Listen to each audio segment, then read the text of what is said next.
Welcome to AFS After Dark. I am Barry Arruda, Northeast Regional Manager for Advanced Fuel Solutions, and welcome to our show.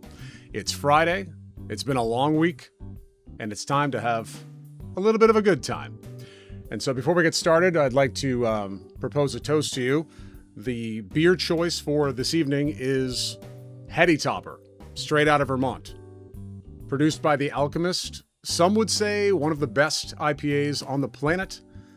And recently I was up in Vermont for the Vermont Fuel Dealers Association conference, and I thought I'd pick up some of these.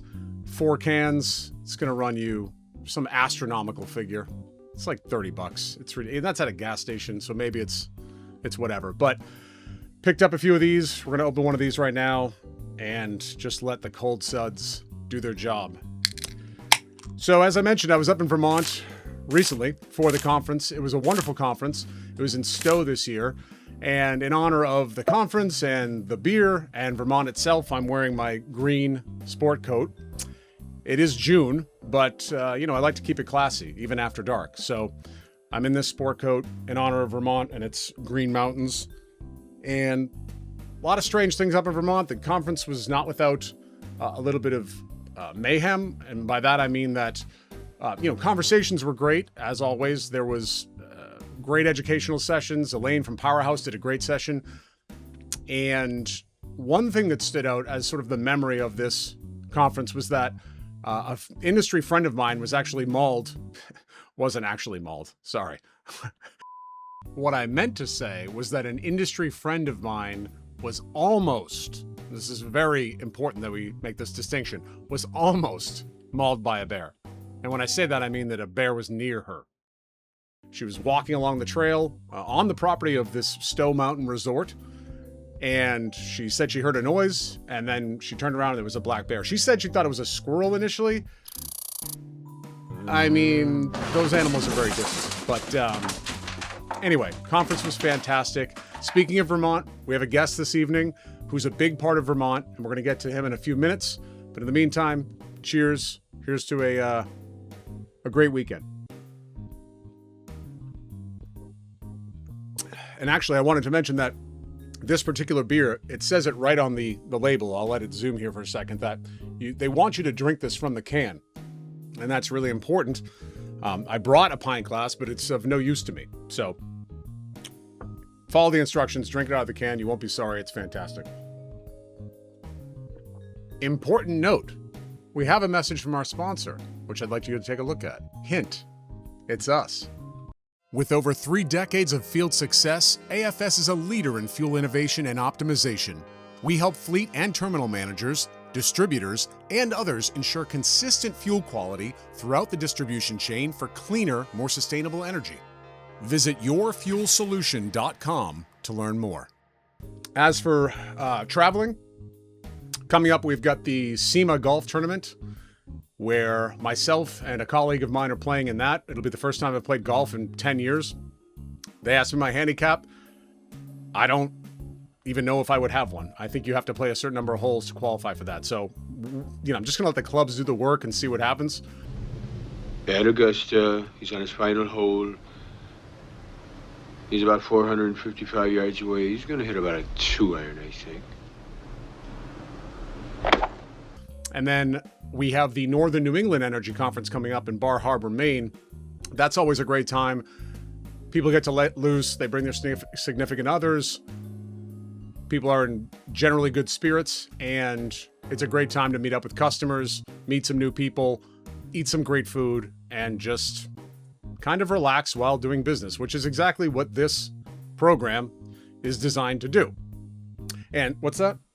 We are moving rapidly into an oligarchic form of society. As I said, Vermont.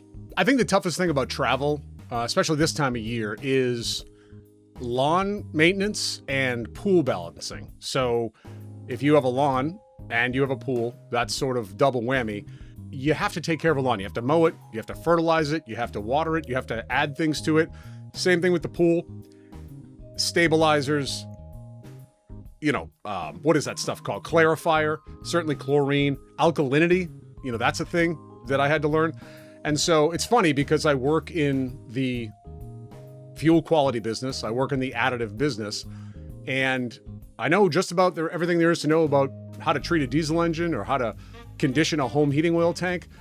When it comes to a pool, again, there's a lot to do there, but it's very different than an oil tank.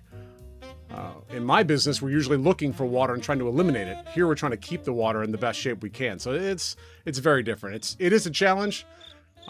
There's sometimes I come home and the pool is turning green and the lawn also should be green, but now it's brown. Anyway, enough about the lawn. No one cares about my homeownership troubles. Coming up for shows, I wanted to bring you up to speed on some of the things we're looking to do. So we're looking to bring on some guests. If this is something that you'd like to get involved with, send me a message on LinkedIn and we'll get you lined up.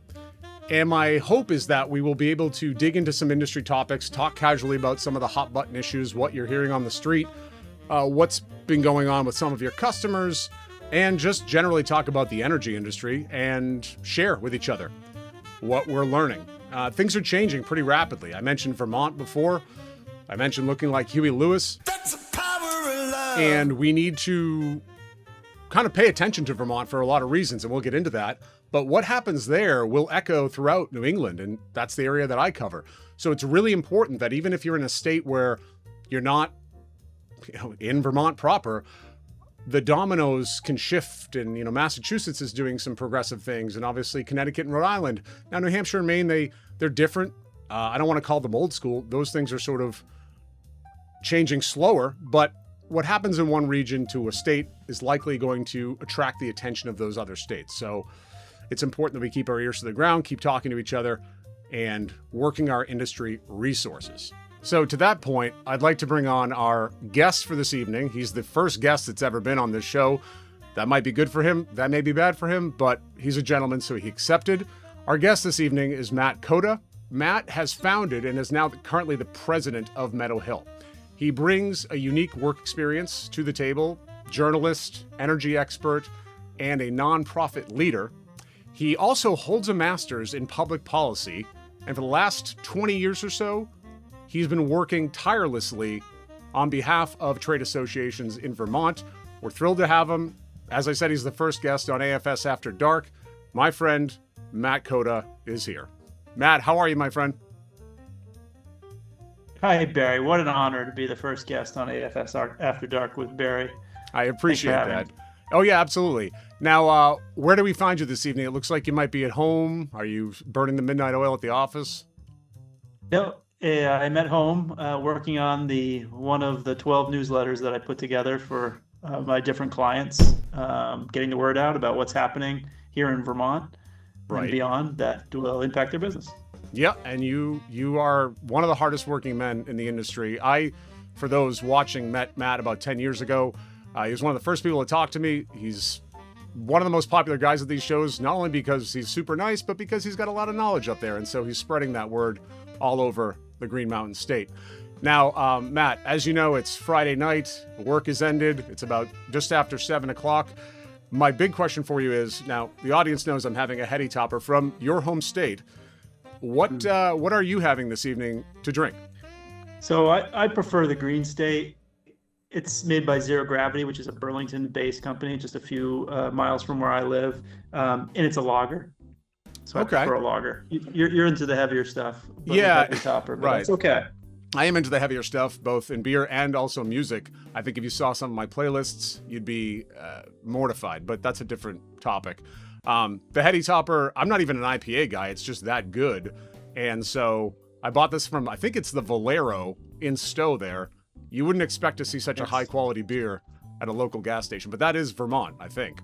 Well, all of our gas stations are high quality, so thank you very much, Barry. I also represent the gas stations, and all of our beer is very high quality. We have an enormous amount of breweries for such a small population, but as you know, from especially the northern New England states, people enjoy their craft brews. They do. And can you tell that I've done hours of research? I actually have done hours of research on Vermont, the state itself, energy, obviously. Yeah. And I know you represent gas stations. And so for me to come out and say something about a gas station. That's very par for the course. But regardless, you're a gentleman.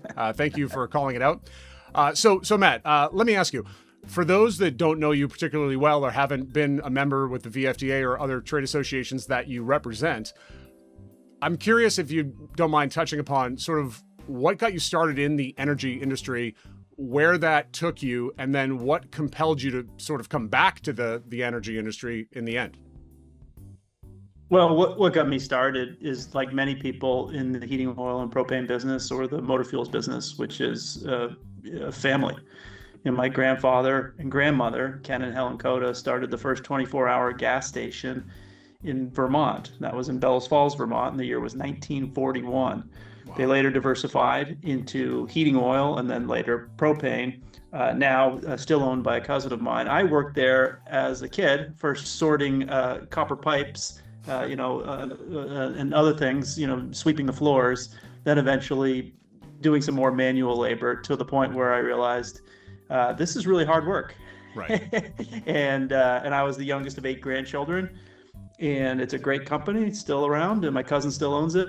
But I went off and did other things. I went to school in Washington, D.C. I studied journalism. I got my master's degree in public policy. I worked as a TV journalist for 12 years. 10 of those were in California. But then, like many people, find themselves coming back to their home state when they're married and have kids, and that's exactly what happened to me. Moved back to Vermont after 10 years in California and took the job at the Vermont Fuel Dealers Association. And then about 4.5 years ago, diversified. I started Meadow Hill with the idea that the same type of analysis and advocacy and communications that I've worked on for 15 years for the Fuel Dealers Association, that I could expand that to other organizations, such as the Heating and Cooling Contractors of Vermont, such as the Vermont Vehicle and Automotive Distributors Association, which is truck and car dealers located here in Vermont, and now the Vermont Retail and Grocers Association, which represents not only grocery stores and corner stores and country stores and retail establishments, but also the convenience store sector and gasoline industry. So altogether, they make up different sectors of our economy.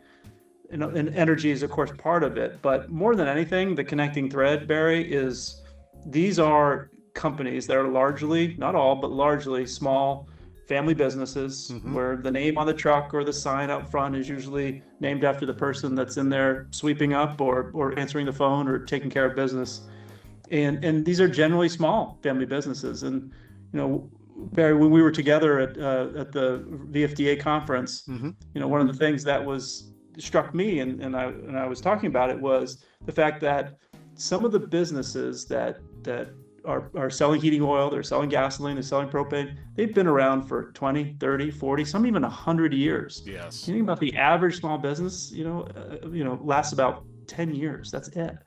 Yeah. So, clearly these men and women who run these businesses, they know what they're doing, they work hard. And honestly, I genuinely enjoy working for them because, they know when you ask the call a question, you ask them, how does this work? How does that work? They're not just sending it down to somebody else. They know themselves, even though they may be the owner of the company. They know how to drive, a commercial vehicle. They know how to fix a boiler or a furnace. And it's kind of fun working for people that have all this knowledge. Yeah, no, that's fantastic. And that's a lot. I mean, we're going to get into it in a bit here, but I was inspired by the story and the images of you and a group of people bringing heating to people that needed help, that weren't in the industry, but the community of the industry coming together in Vermont to help people who were too cold. Perhaps, I think in this story, a driveway was completely blocked. They couldn't get the truck in there. So you mentioned going to California for about a decade or so. Many New Englanders, not just Vermonters, although I suspect that Vermont is more enthusiastic about this, I feel like it's very hard for people to move away from New England and the Four Seasons. 10 years is a long time to spend anywhere else but home. So it's interesting that you fall in the same category as many New Englanders and obviously Vermonters, is that you went out and experienced something, you came back because it sounds like your heart, and obviously your heart is very much in this. So that's fantastic. So you mentioned the VFDA conference, which earlier I was discussing to some degree. And I'm curious, obviously I met you about 10 years ago. Now, I don't remember the conference 10 years ago. I know it was in Stowe, I think, and you would remember better than me. But just on a whole, compared to, say, 5 or 10 years ago, what felt different this year, if anything, about the conference in 2026?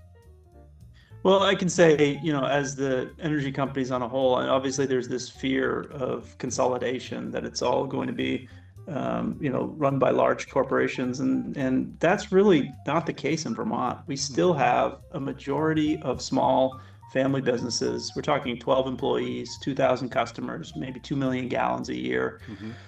That's one of the things that I worried 10 years ago that we wouldn't have, but that has not proven to be true. Yes, there's consolidation, but every year I get a new company that pops up and says, "Hey, I heard about you, heard about the organization. How can you help?" And of course, happy to bring them on. Right. It's remarkable about if you think about it, if you're willing to work your tail off for 4 or 5 months of the year, 12, 14-hour days, but what you create is the fruits of your labor. It truly is. And so many people, I think, see an opportunity to provide a valuable service, which is to make sure people have heat, hot water, and cooking gas. And you can't think of anything more essential than that, especially in a cold rural state like Vermont.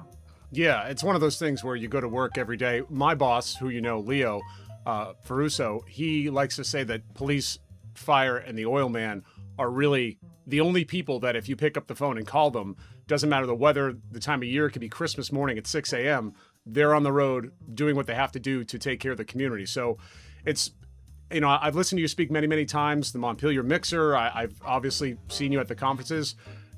Although things in Vermont can be roller coaster-esque, it's always really inspiring not to only listen to you, but also to meet and speak with the people that I know, because it's truly unlike any other state in New England. I'm a New Englander, for good or bad, I am.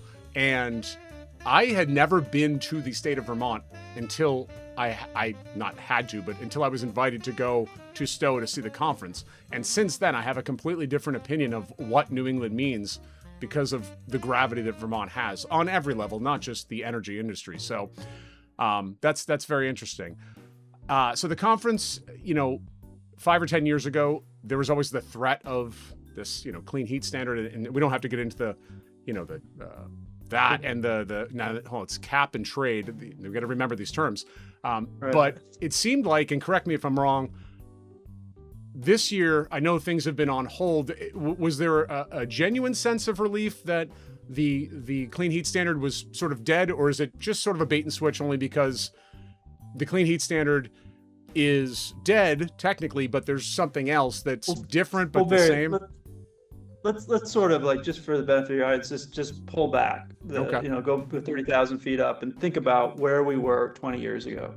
20 years ago, 2006, 2007, was the documentary An Inconvenient Truth. Right.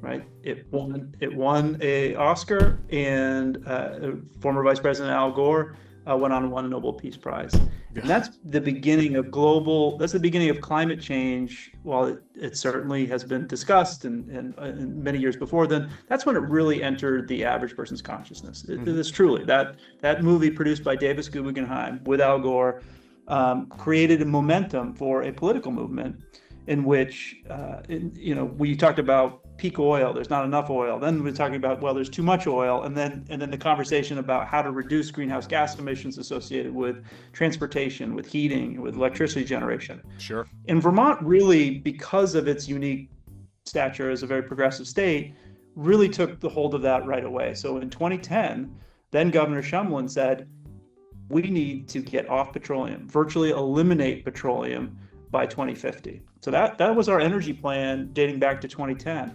And then 10 years later, in 2020, having not met those goals or even come close to reaching those goals, Vermont passed the Global Warming Solutions Act, which said not only is the goal to eliminate petroleum, but it's a mandate. And if by 2030 you don't cut those emissions by 40%, then there can be a lawsuit unless you take action. It was really to inspire lawmakers to pass laws that would do things that are politically unpopular, such as adding fees, taxes, extra cost to the fuel that we need, to drive our cars, to run our trucks, to heat our homes. Mm-hmm. So what happened is in order to meet these mandates, all these policies were put in place: taxes, fees, credit trading schemes, cap and invest programs. They take many different names, but they all come to the same conclusion. How do you increase the cost of a product that the policy of the state of Vermont wants you to use less of, while also ensuring that Vermonters who can least afford increases in what is an essential commodity don't bear that cost and aren't driven into poverty. And what we found out through these various programs is it's really difficult to thread that needle. Yeah. It's easy to tax something. It's really hard to ensure that the person who now can't afford that product because of a tax is able to provide heat and hot water and cooking gas for their family or gas for the truck. So we're at this inflection point right now, which is we have this policy that requires us to take a 40% haircut in the amount of fuel we use. We are not increasing it, but we're pretty much where we were 20 years ago. Wow. So either these are a failure of a policy, or in fact, the policy wasn't realistic to begin with. And that's over the next 4 years here in Vermont.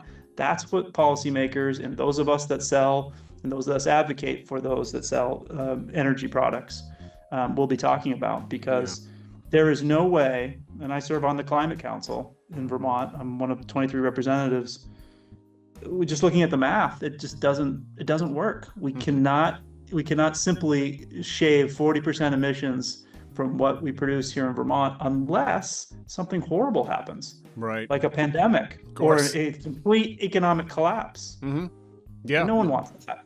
No, it's scary. And I mean, if we are, as an industry and at your conferences, at your networking events, are going to be talking about those things for the next 4 years, it feels like kind of, strap in for the ride here. It's going to get bumpy. It's always sort of like that. I mean, we all know this, that if you go to these events, you kind of have to get up there and you do a great job of doing it, of saying, okay, look, I've got 60 minutes here. I've got some good news and I've got some bad news, and you're really good at prepping people. And honestly, it's sort of sad in that they're almost expecting to hear the worst at this point. They seem a bit more reserved, perhaps, than they did even 10 years ago. But that being said, so you're obviously working very, very hard for all of these trade associations that you represent and advocate for.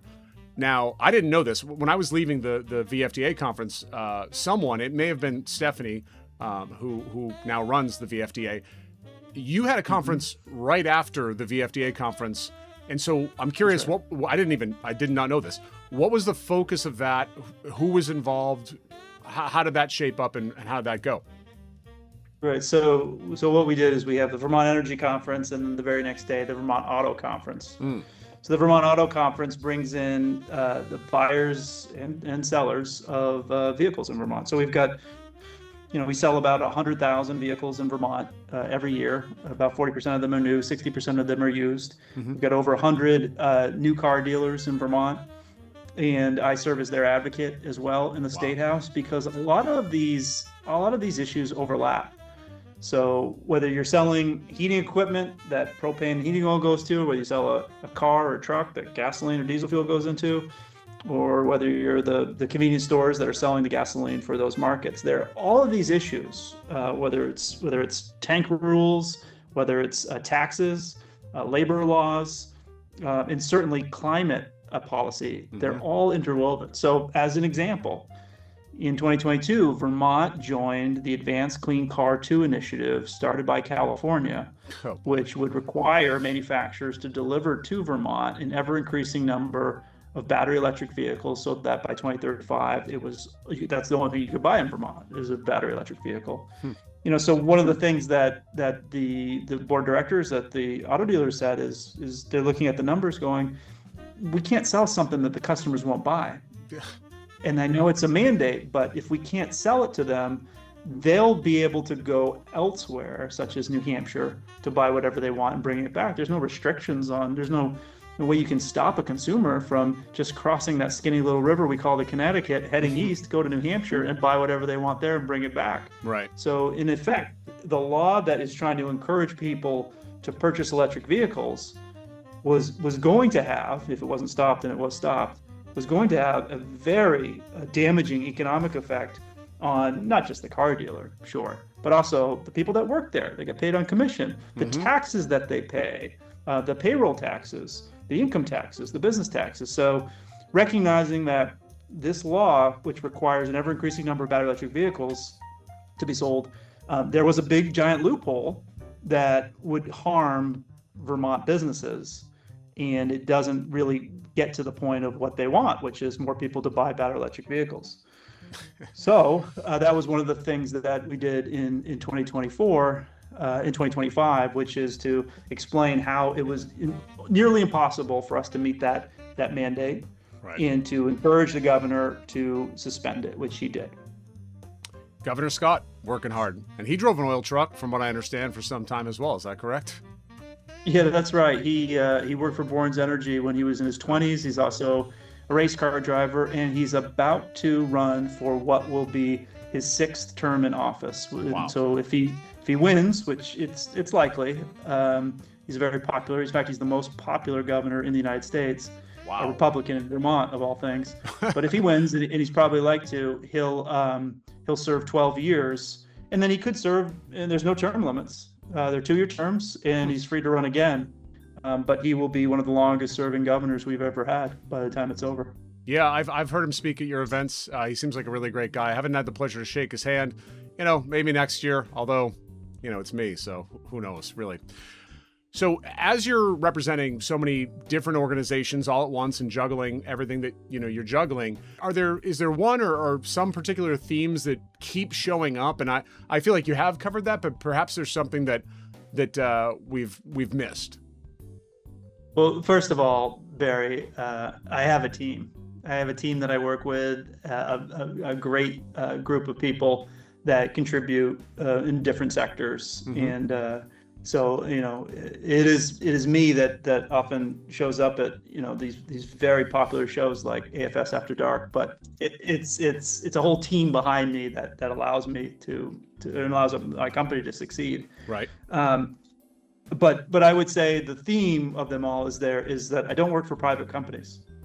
I'm not a lobbyist that is for hire for a private company. I only work with nonprofit trade associations, which, as you know, but not everyone does. Nonprofit trade associations are a collection of individual businesses that see a need to collaborate on legislation and regulations that impact their industry. Mm-hmm. They pay dues, like a chamber of commerce, in order to belong to the organization and to be a participant in the process of making sure that any policies, regulations, rules that take effect, that they have a say, and I'm their representative there. So Right. A board of directors might, for any of these companies, might decide that they want to go, for any of these organizations might decide that they want to zig while the other one zags. And at that point, it's all determined by a consensus by the board of directors. Mm-hmm. So the Vermont Auto Dealers Association got together and they said, we're doing the math here, and we're not going to be able to meet these mandates for electric vehicles. We need to change the rules. We need to change the law in order for us to be going entities. And so that's what they did. That was a decision that they made. Yeah. For the gasoline industry, the concern is, obviously, we're talking about taxes, we're talking about road maintenance, we're thinking about the more electric vehicles and less gasoline tax revenue created.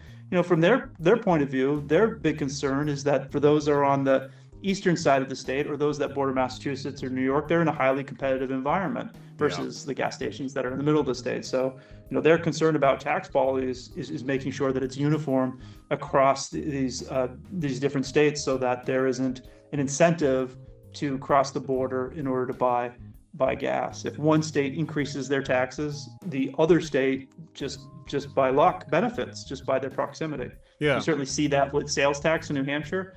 New Hampshire not having sales tax, there are many Vermonters that cross over, don't support their local retailer because they want to save that 6%. However, working for the retailers, I can tell you that is a challenge. So when there's talk about raising our sales tax, for those businesses, those retailers that are along the Connecticut River, that's an existential threat for them. I grew up in southern Vermont in Bellows Falls.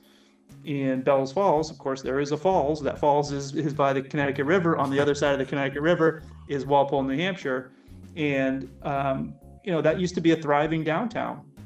it's still an important community, and there's some great businesses there, but they absolutely feel the pressure from their neighbors to the east in their ability to provide goods and services without that tax.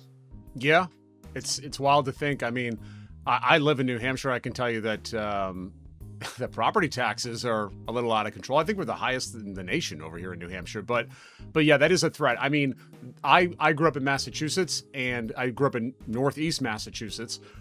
And I don't think there was a weekend from the time I was 18 until 25 that I didn't drive to Salem, New Hampshire to get whatever I needed to get. That could have been a case of beer. It could have been, a DVD. It could have been anything, because why would I, it's a 15-minute ride. And the other part that's in common, Barry, because these are good questions, which is sort of the idea of how we are going to pay for things.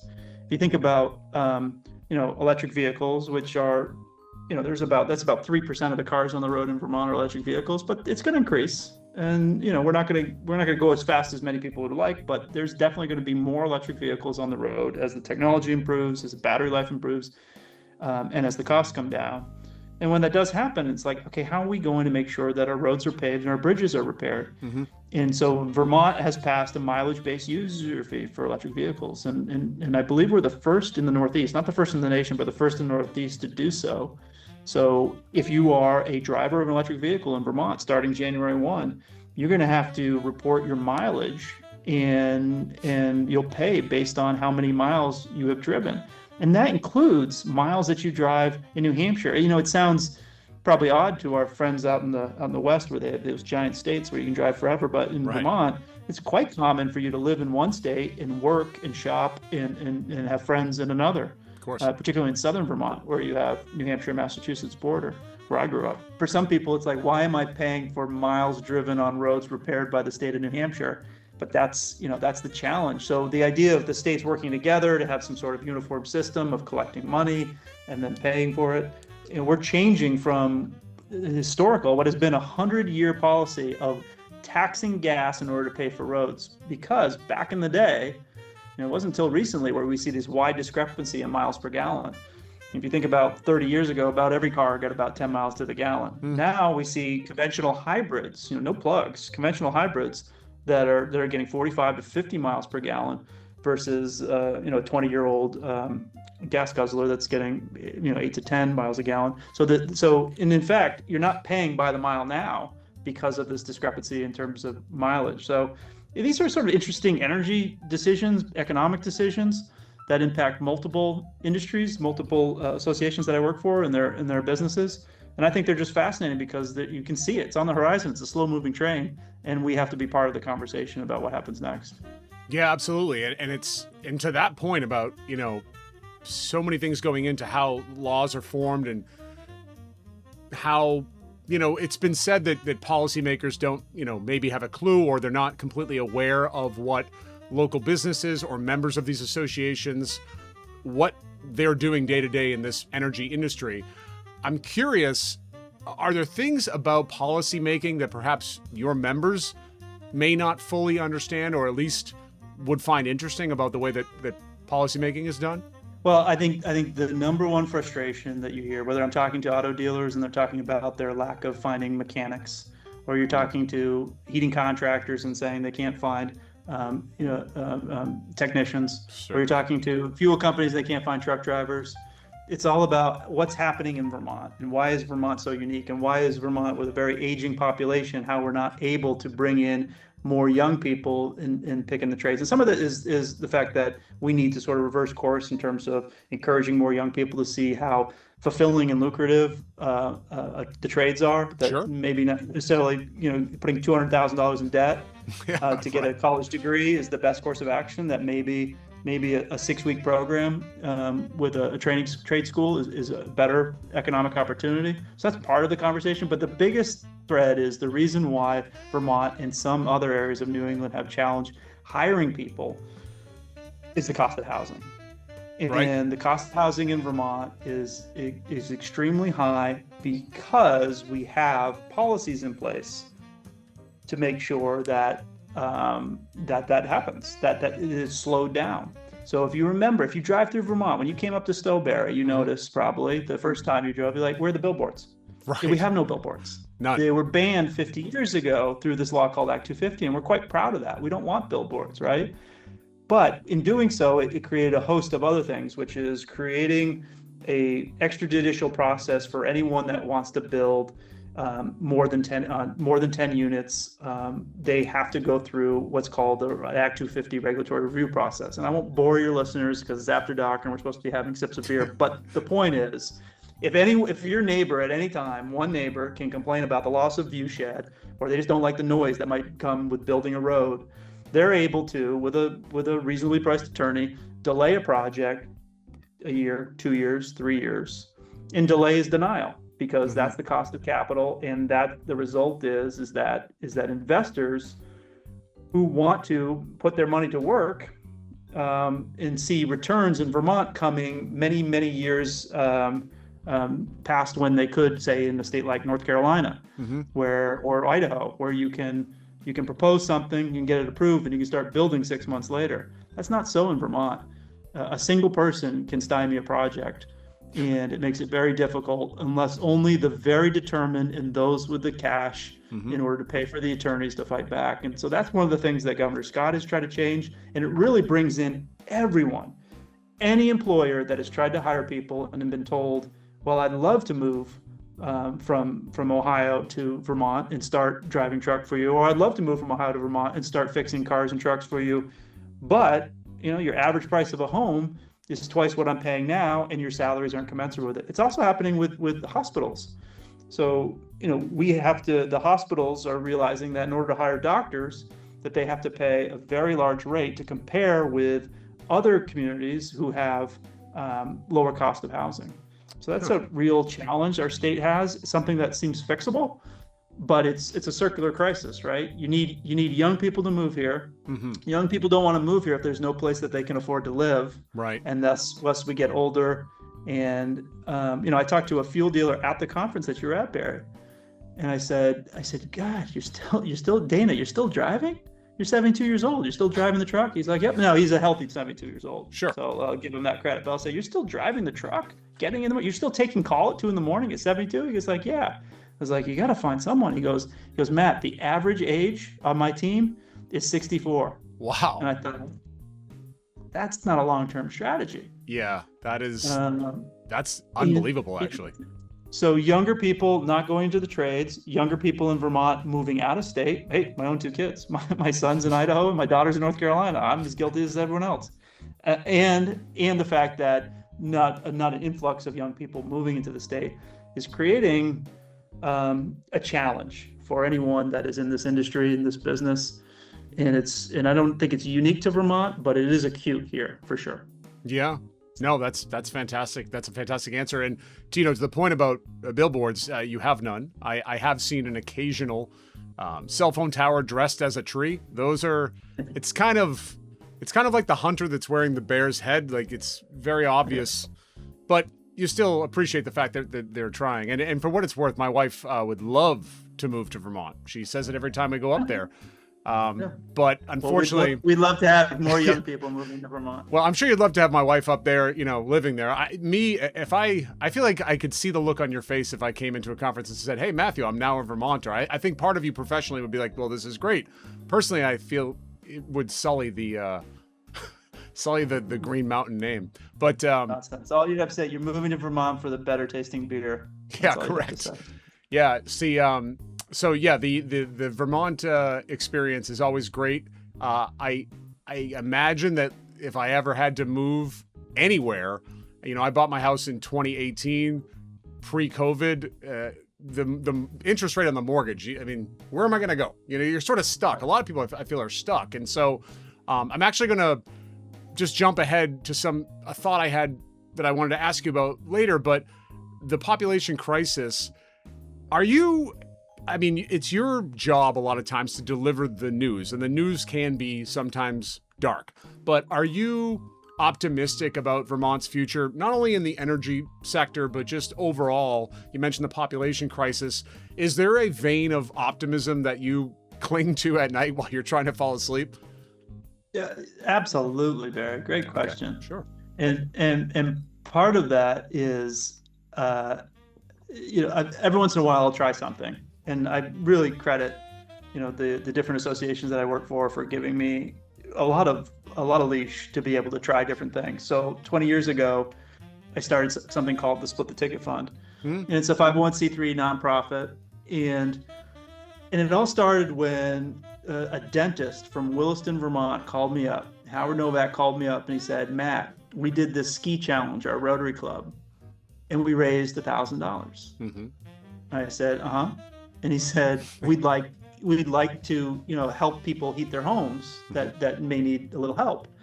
Do you know how we can use this money? I mean, he was really just didn't know. He just asked a genuine question. I said, yeah, I got an answer. I said, I think I could turn your $1,000 into $2,000 worth of heating oil. He's like, how are you going to do that magic trick? And I said, I think I can go to a handful of different dealers and say, listen, let's find someone that needs help that maybe doesn't ask for it, not part of a government program, but clearly them in your community, and let's make sure they have a full tank of fuel on Christmas. Mm-hmm. So the dealer pays for half the gallons, the fund pays for the other half.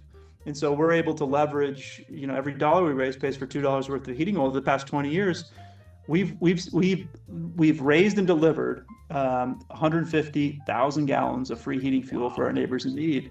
And what I found is, all I ask is that whoever nominates someone, like someone will say, oh, my neighbor, her husband is in the hospital. They have all these unexpected bills. They can't even think about how to apply for assistance. Is there any way you can help them? Like that, those are the things those are all that I require is like, send me a nomination. Tell me why this person should receive a free tank of oil. Sure. And so I do that. And oftentimes I get thank you notes back, which is great. But I also get thank you notes from the people doing the deliveries. And I thought this was so interesting. Like, I'm basically twisting their arm, sort of, saying, hey, listen, there's someone in your community that needs help. I've got money for half. You pay for the other half. And you expect them to go, okay, all right. But the opposite is true. Not only do they do it, they write the longest letters back saying thank you. They're thanking me for letting them give away free oil. And I thought, and I keep showing this to staff and my wife, and I was like, but what's this all about? And I think it's because people want a pathway to do good. I really believe that. Yeah. I think if you give people an easy way or a simple way to do good, most people, not all, but most people will do it. And I found that out after the energy conference in Stowe, after the auto conference. On Friday, we had a barbecue for 1,200 people. How did that happen? So I got a call from this woman named Jessie Smith. And Jessie is with the Vermont Army National Guard. Her husband's with the Vermont Army National Guard. And she's also with the Family Readiness Program. And they're deploying, 600 soldiers are deploying for CENTCOM in Jordan, in the Middle East, for 10 months. So when that happens, you think about National Guard, and sometimes they're called weekend warriors and whatnot. No, these are professional soldiers. Of course. And where they're deployed, there is no, oh, I don't feel like it. They go. And when they go, they leave behind, because they're men and women, but they're often young. And they often leave behind pregnant wives. They often leave behind little children. And they're leaving jobs that they get the jobs when they come back. That's the law. But they're taking a pay cut in many cases. So it's a real sacrifice for those that are in the National Guard. They don't choose when they get deployed. So I'm planning the energy conference. I'm planning the auto conference. I get a call from Jessie, and she goes, oh, Matt, thank you for participating in the diaper drive that we did for all of the kids that are going to be left behind. I know you're connected to the propane gas industry. Can you wrangle up some propane in some grills? And I said, yeah, sure, I can do that. Mm-hmm. And I said, what's this all about? And then she explained that there's a ceremony in which the governor comes and Congresswoman Balint comes, and they talk about what they're going to do and the dedication and the sacrifice, and then they're going to have a barbecue for the 600 soldiers and their families and their children. Crazy. That's awesome. And so I said, I don't really have the bandwidth to do it, but I'll figure out how to do it. And part of the reason is I said to Jessie, I said, do you have any help here? And she goes, no. And I'm preparing because my husband is leaving next week too on this 10-month deployment. Oh, wow. I said, oh, do you have children? And she says, yeah, I have 7. I said, boy. 7? Okay. 7 kids, and you're planning a barbecue for 1,200. And at that point, it was like, all right, I'm dropping everything. What can I do to help? And all I did was I called my board president, Manny Fletcher. Yep. And I said, Manny, I'm doing, and I barely got it out. And he said, I'll be there. So take the day off and I'll cook. I called another board member, Rob Coro of Gillespie Fuel. Sure. I said, Rob, what are you doing on Friday? He goes, oh, it's my wife, Sarah. It's our anniversary and we're taking the day off and we're going to go this. I said, oh, he's like, what do you mean? I said, well, I'm doing this thing. And you know, he's like, we're there. So wow. He and his wife on their anniversary came to flip burgers and serve food to Guard members and their family. If you create a pathway for people to volunteer, right. you create a pathway for people to donate, they do it. And they enjoy doing it and they like doing it. And there's a tremendous amount of satisfaction. So that's what gives me optimism.